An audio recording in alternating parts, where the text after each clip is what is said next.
What you need in the building? What's happening, people? We're going to talk about Teofimo Lopez versus Vasily Lomachenko a little bit because a lot of you guys, like I said, I solved this dude already. I solved Lomachenko. Okay, I solved him, and a lot of you guys are mystified by him, but I can break down what he does. Okay, Vasily Lomachenko is effective at only one range, which is mid-range. Okay, he will try to go, since he's a southpaw, he will try to go weak side of the jab. He tries to freeze up his opponent by using feints to keep them in one place so he can go around them. All right. Now, I was listening to certain people in boxing groups and certain chat forums on Facebook. I'm in some of the boxing groups there. And some people were telling me, that Lomachenko's going to mystify and he's going to confuse. Teofimo Lopez.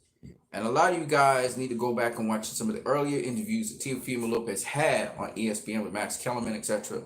And how Teofimo Lopez easily broke down how he will deal with a Lomachenko. Okay? But a lot of people never paid attention to that. See, there's a couple things you guys got to understand. Lomachenko needs a certain range, first of all, to do what he does. Now, I saw some guys doing some demonstrations online of certain things that Eastern European fighters do, and it's beautiful, but it only works if you stay directly in front of your opponent.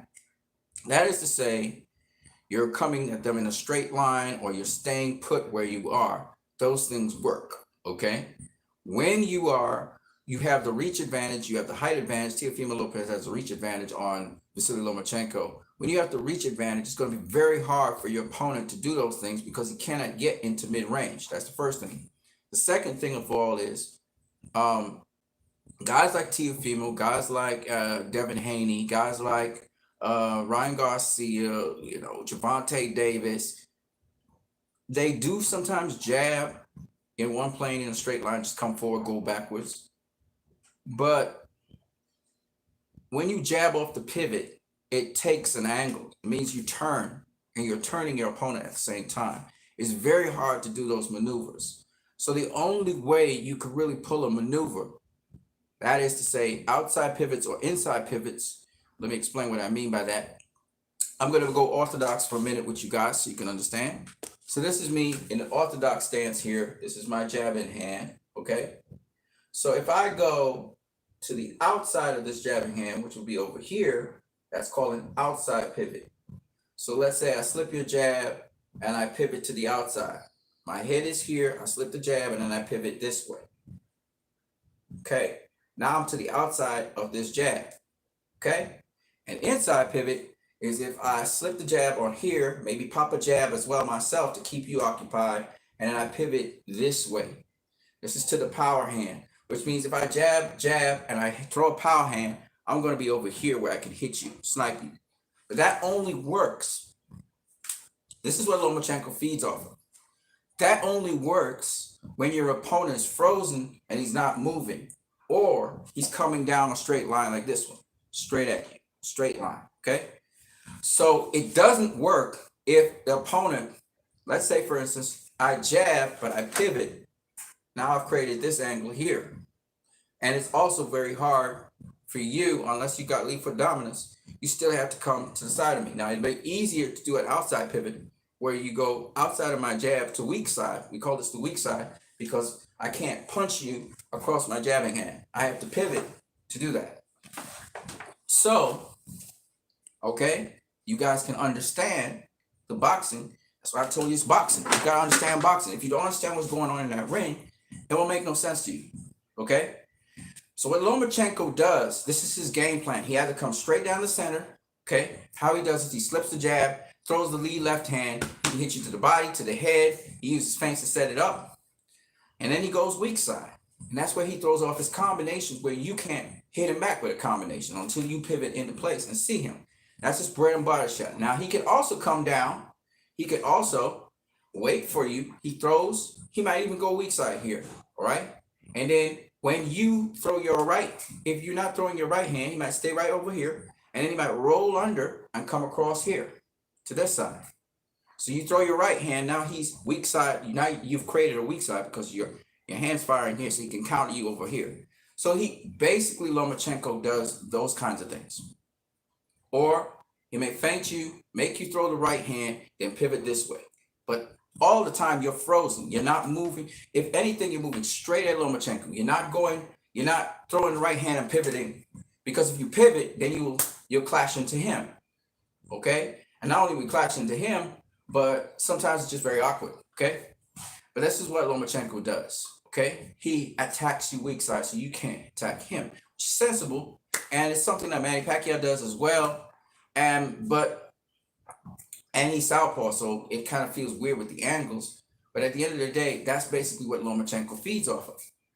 But they have to be within range to make it happen. Otherwise, they'll fall short with their shots. You can't. If you're too far away from a guy, you can't do an outside or inside pivot. You have to be either in the pocket, somewhere in the pocket, either mid-range, which is where Lomachenko does his best work, or on the inside. And Lomachenko's not the greatest inside fighter. Okay, he can do a little something, but he's not the greatest inside fighter. His thing is to create distance using his jab. So you create distance off the jab. So you take his forehand, collapse it in, and then you create a little distance to land a shot on the inside. So that's what Lomachenko does. So I want you guys to kind of understand this. If Teofimo Lopez, let me two very simple things. If Teofimo Lopez does not fight at mid-range, even though I've never seen Teofimo Lopez fight on the inside, I don't think he's that great an inside fighter. But if he takes away the range from Lomachenko, if he takes away mid-range, Lomachenko can't do none of those things. And especially if he's pivoting, like I said, you have to know how to pivot, and you have to know which direction to pivot, because he has to get his shots lined up as well. If he takes that away from Lomachenko, now Lomachenko has to come straight down the center at him, which is what he did with Luke Campbell. When he couldn't, Luke Campbell took away his weak side attack. He started coming straight down the center, okay? And he would slip a little bit, but he's not really a bob and weaver. He's not really a slip and slider either. So he had to bully his way into straight down the center. And that's why Luke Campbell was able to land a lot of his lead lefts on Lomachenko and hurt him in the fight. Now they were southpaws, so it's a little bit different how weak side is set up. But pretty much that's what happened.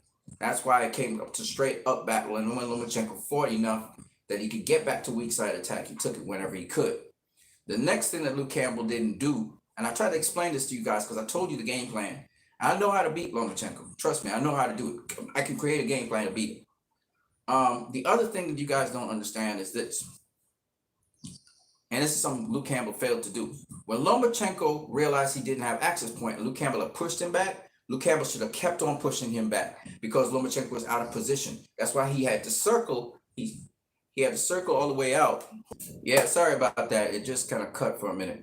Yeah, that's why he had to circle all the way out. Lomachenko will circle out and reset, or he clinch you up on the inside when the pressure's too much. Luke Campbell's pretty versatile. He can do a little something on the inside as well. But the point behind it is this. Because a lot of people are seeing them saying Lomachenko's gonna, no, Teofimo Lopez can box. He can box, he can move, he can create that space, he can use his distance. Because Teofimo basically fights from range. Okay, he really fights from range. He may fight at mid-range, but mostly he fights from range. He fights on the outside. And he catches you coming in. That's what he did against the former IBF champion. And that's what he did with most of his fighters. So he has problems with taller fighters because taller fighters, he has to get to the inside of their range, and he gets countered because he doesn't know how to fight on the inside. So I don't know if he's learned how to fight on the inside between his last fight and this fight. But he's not really, I don't think should be his game plan. Unless he's on the inside and roughs him up, puts his weight on him, puts his weight down on him, pushes him to the ropes, that kind of thing. That would be good to wear down Lomachenko on the inside. But other than that, I don't think that's a good idea. Now, everything in boxing has a counter to it. Everything in boxing, that's why skills are so important. Because the more things you can do in boxing allows you to have more diversity in how you can play your game. So in the case of Lopez versus Lomachenko, it's going to be, if Lomachenko cannot do his game, he can't get to the mid-range, he can't deal with Teofimo in the mid, he's going to try and bully his way in because if he doesn't have any other skills to get to the inside like that. All right, he doesn't really have that great upper body movement that everybody needs. That slip and slide, that bob and weave. He don't do all of that. Okay, So unless he's learned that between his entire amateur career and now, he's very stiff upper body. His thing is his footwork. Okay. But there's only so much your footwork can do. After that, you have to deal with your upper body and moving it and getting and understanding different angles in space. And he's an expert at the amateur style of boxing. He's not an expert at the pro style of boxing. So there's a lot of things that a lot of you guys overlook with Lomachenko, and he's Lomachenko is a typical European Eastern or European fighter. He's a European fighter. He's textbook. He's remarkable in the sense that he puts together different kinds of, shall I say, algorithms. He runs different algorithms. He knows what to do in this situation. He's very fluid with it. But as to say that he's like a Mayweather or even a Pacquiao, he's not those guys. He's more like Pacquiao in the sense that he fights at a certain range. He follows certain rules that Pacquiao follows. But he's not as unpredictable. He's not as quick as Pacquiao is. He's not as unorthodox as Pacquiao is. Pacquiao brings this level of randomness and unorthodoxness, even though we all know his trademark moves. The left to the body, the right over the top, the right hook, the lead left, the lead left kind of hook, kind of up, kind of hook, kind of shot. We know what his trademark moves are, Manny Pacquiao, but it really brings a lot more to the table than that. Lomachenko doesn't do that. He's textbook, which means because he's textbook and technical, he's predictable. And if you are a boxer who understands that and understands what he's doing, you will understand what to do to nullify him. And because he's limited by range, he uses feints. He uses mostly hand feints, but he uses feints to get in, foot feints and hand feints. Okay, that's what Lomachenko does. But he does it so fluidly that's what helps him. But because if you understand that and you understand range, it's gonna be easy. It's like almost like a piece of cake to keep him at range if you have footwork that can match his footwork. Another thing with Luke Campbell, and Luke Campbell has slower feet than Lomachenko, much slower feet, and he was still successful at keeping him at bay for most of the fight, okay, and hurting him in the process. So Luke Campbell did a great job with that. And so I'm breaking down and I'm demystifying Lomachenko for you guys so you understand. Teofimo Lopez saw this from since way back, and he understood that he had the tools to beat him. In fact, I would argue that Shakur Stevenson, him, Gervonta Davis, if he's in shape, because Lomachenko's in ridiculous shape. But anyway, let's keep it going. Devin Haney, Ryan Garcia, all them guys would give Lomachenko hella problems because Lomachenko, you see, the problem with fighters, and this is the thing, this is what a lot of you guys don't understand. The problem with fighters is they look great for what they're good at doing.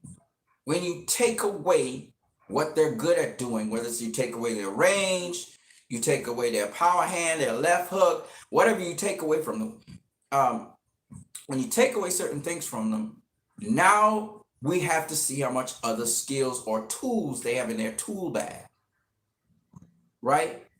So the thing with Lomachenko is going to be, what else do you got, brother? We know you got great conditioning. We know you train your ass off and you run algorithms all the time. But what happens when we take away your preferred range? What happens when you can't get to the inside of me and you got to work your way in and you got to power your way in and you get caught by me? What is going to happen? That's why I said I wasn't trying to be somebody who is hating on Lomachenko. He's an excellent fighter, but it's just perfect. It's just a perfect situation for Teofimo Lopez to shine and look spectacular. He's the perfect opponent for Teofimo Lopez because Teofimo Lopez effectively fights from range. He fights long range. That's what Teofimo Lopez does. And when you close in within distance, he's great at counterpunching you. So it's almost a match made in heaven. Teofimo Lopez, if you want to stop Lomachenko in the 5th round, 4th round, he's going to see the opening. And if he's boxing Lomachenko, if he's keeping range, if he's keeping distance, he's denying him from getting access, the easy access he usually gets, because he's not biting on certain feints. And he's setting up what he wants to happen in the fight. It's going to be game over. Okay. And this is a young, hungry, much bigger opponent that Lomachenko's facing. That's why Lomachenko is kind of hesitant to face Teofimo Lopez. He's hesitant to face Devin Haney. These guys are not only bigger than him, which leads me to the other fight I'm going to talk about, which is Devin Haney versus Gary Russell Jr., if that fight ever happens. Because Gary Russell Jr. will be coming up 2 weight classes to face Devin Haney. And I'm going to tell you, I'm going to break it down and let you guys understand what is going to happen in that fight as well. But suffice it to say that this fight favors Teofimo Lopez.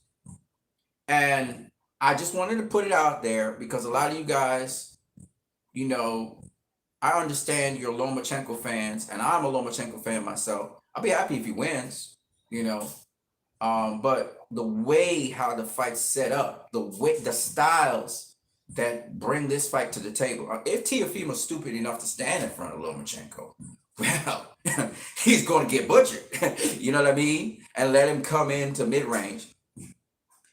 But if he does what he's supposed to do, which is simply box him, okay? Box him, take away any angles that he wants to come in off of, because that's what Lomachenko lives off of, just like Pacquiao, just like Alexander Usyk, to be honest with you. And you saw what, what's the kid's name? You saw what he did to him. He ran out of some steam, though.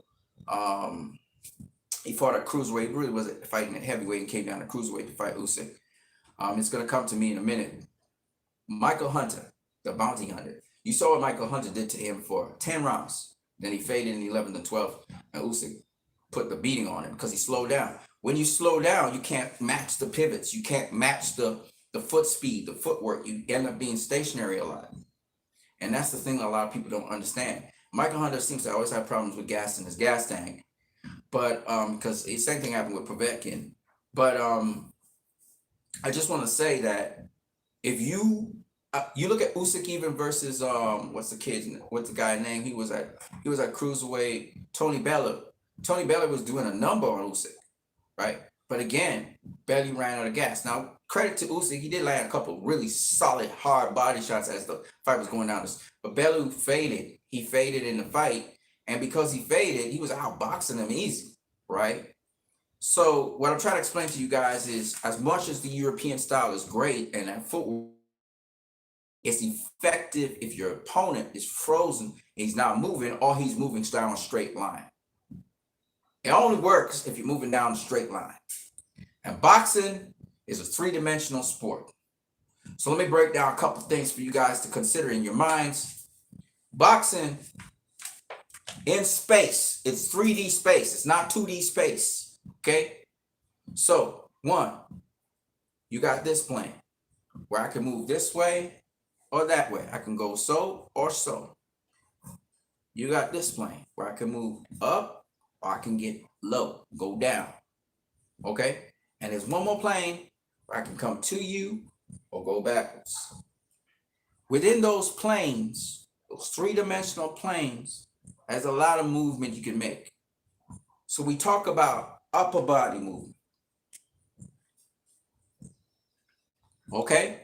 Upper body movement. That encompasses all the planes. As you saw, I went under, I rolled under, I swiveled back and forward and under. Okay? So that's 3-dimensional. Upper body movement. I can dip, right? I can bob and weave. Okay? I can slip.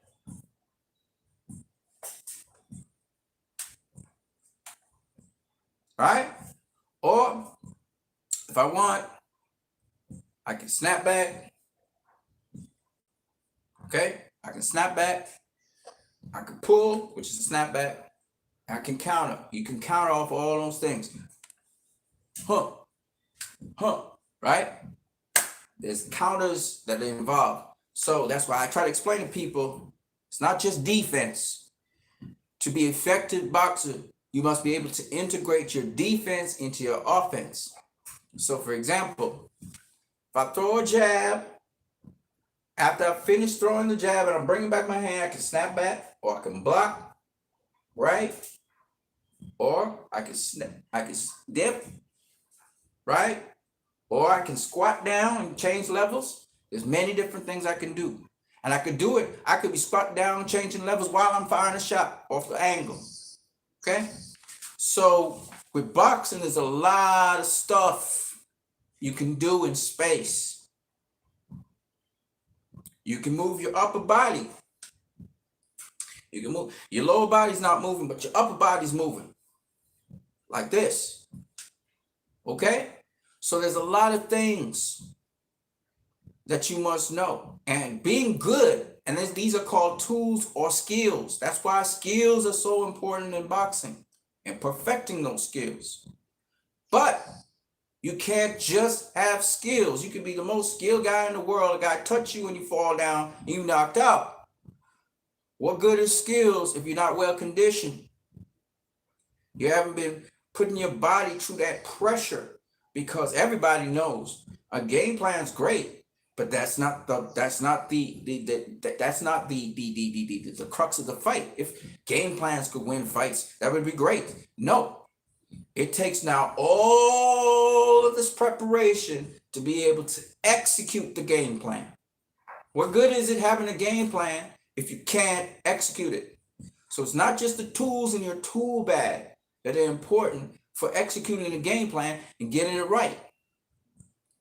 You also have to be well conditioned. You got to have the will to win. It's all mental. 90% mental, 10% physical. And that 10% is quite a lot. So just imagine how much you have to be mentally. It's 9 times that. So when you think about what I'm saying, and of course the mental allows you to go through the physical, right? To get the preparation.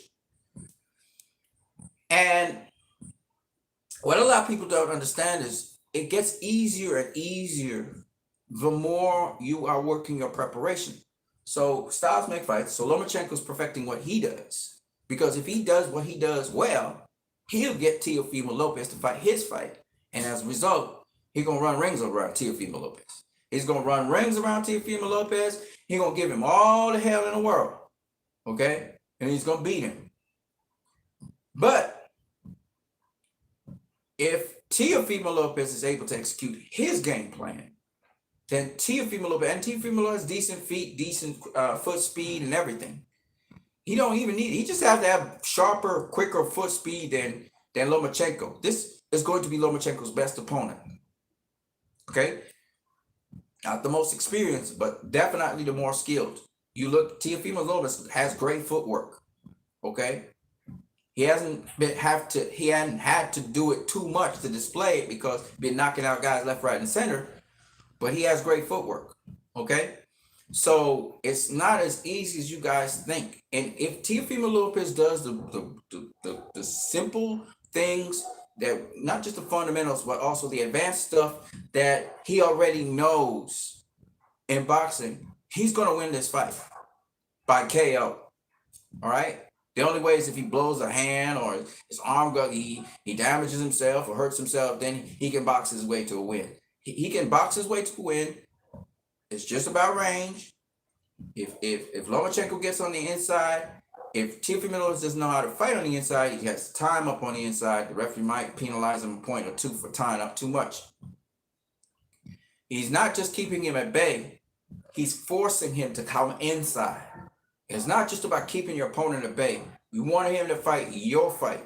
So you keep him at range and you're tagging him with the jab on the outside. See, as you pivot.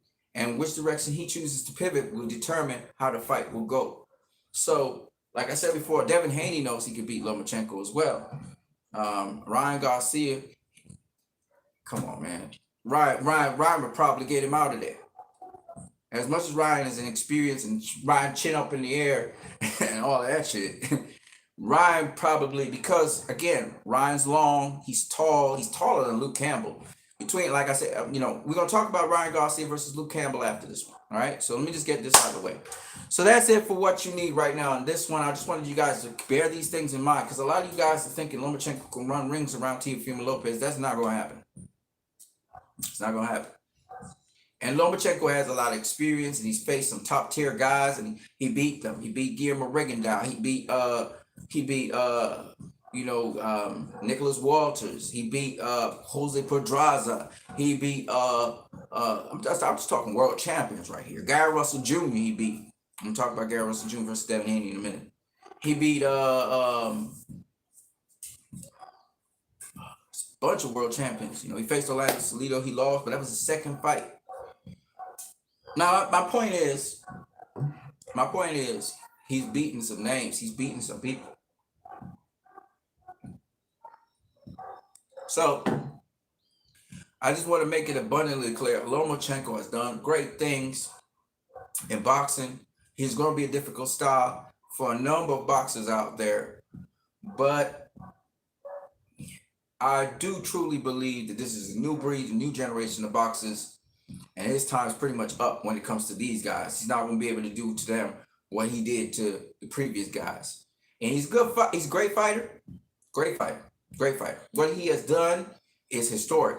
Ain't nobody won 3 championships within 14 fights, something like that. He got less fights than Teofimo Lopez. So, he's proven that his skills and the tools he has in his tool bag can beat almost all them guys. Okay. But I just think that Teofimo Lopez is capable of beating him. If Lomachenko proves me wrong, more power to Lomachenko. But I'm just dissecting and breaking it down for you guys, so you guys will know where I stand. And I knew that Teofimo Lopez could knock him out because, like I said before, the kryptonite of a southpaw is the right hand, and that's what Teofimo Lopez throws. So once Teofimo Lopez throws that right hand, whether Lomachenko's coming in or not, once he can tag him with the right hand, he can use the jab, whatever he wants to use otherwise, but the right hand is really the tool that he's got to use in this fight. That's the tool he likes to use. That's the tool he knocks out people with. The question will be, after getting a couple right hands, will Lomachenko be able to last? He's a tough guy. I don't take nothing away from him. He knows what to do when he gets hurt. So, but it will be there. That shot will be open. That shot will be available. Teofimo Lopez just needs to deny Lomachenko access to the mid-range where he wants to be, take away his mid-range game pretty much. That shot gonna be there for him. And that's all she wrote. This is not rocket science. So that's all I got for you guys right now with Teofimo Lopez versus Lomachenko. I wanted you guys to consider that, because I think a lot of you guys, if you're gonna go bet on this fight, that's my advice to you, to bet on Teofimo Lopez. He's gonna be the underdog in this fight. Lomachenko's gonna be he's gonna be the dude, because he got, come on now. He won the WBC title, he's got the WBO title, he's got the WBA title. He's got all the titles except for the IBF. He's going in for the IBF now. And he's gonna face this young guy named Teofimo Lopez, basically unproven. Basically all he got in his tool bag is the one win against Richard Comey. He ain't got nothing else after that. And you got to give Lomachenko his pride. All right, cool. All right, people. So I'm out of here. What you need in the building. Peace. Try to get here.